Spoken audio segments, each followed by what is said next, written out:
বউ মারম এই তারিখে নিয়াত করে হালাইছি, তাতে যাওয়াই হবো। বউ হয়েছে আদরের জিনিস, বউরে কিভাবে মানে মানুষ, এই কথাটা আমি বিয়ের আগে ভাবছিলাম বা অনুভব করছিলাম, কিন্তু আজকে বুঝতেছি বউরে কি এর জন্য মারে। কারণ নিশ্চয় কিবা দোষ আছে, তার জন্য মারে। তার কারণ হচ্ছে আমার বউ। আজকে 15 দিন ধরে নায়ের গেছে ভাই। যেদিন নায়ের গেল সেদিন গাই কই দিছি 4-5 দিন থেকে আয় ভরবা।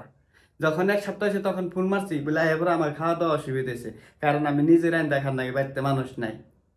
সে জানে কিন্তু আমি যে নিজের আইন দেখার নাকি। কয় আর 2-1 দিন থেকে আইতাছি। আজকে 15 দিন হয়ে গেছে গা, বিকালে ফোন মারছি, কয় আর 2 দিন থেকে আইতাছি। মেজাজটা কেমন নাগালা কন। তাহলে যে বউ জামার অসুবিধা বুঝে না, জামার কষ্ট বুঝে না, জামার কথা মানে না, জামার কথা শুনে না, সেই বউরে মারবো না কি করব? মানুষ এমনি মারে না, কিছু না কিছু একটা কারণ নেই বউরে মারে। তার কারণ রয়েছে, আমি অন্যকে দেখাইতেছি।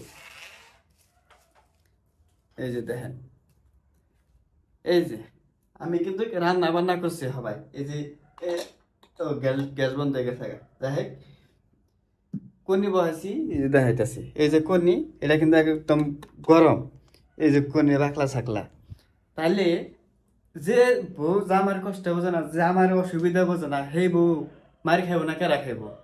আজকে বুঝতেছি বউরে মানুষ কে রে মারে। আগে ভাবতাম বউ হলো আদরের জিনিস, বউ হলো মহব্বতের জিনিস, বউরে কেন মারে? এইরকম ব্যবহার, এইরকম আচরণ দেখে তো বউরে মারে। যখন জামার কথা না শুনে তখনই তো মারে। এই তারিখে ফাড়ে ফুড়ে এলাম বউরে, বাইরেতে বাইরেতে। বউ মারম এই তারিখে নিয়াত করে হালাইছি, তাতে যাওয়াই হবো।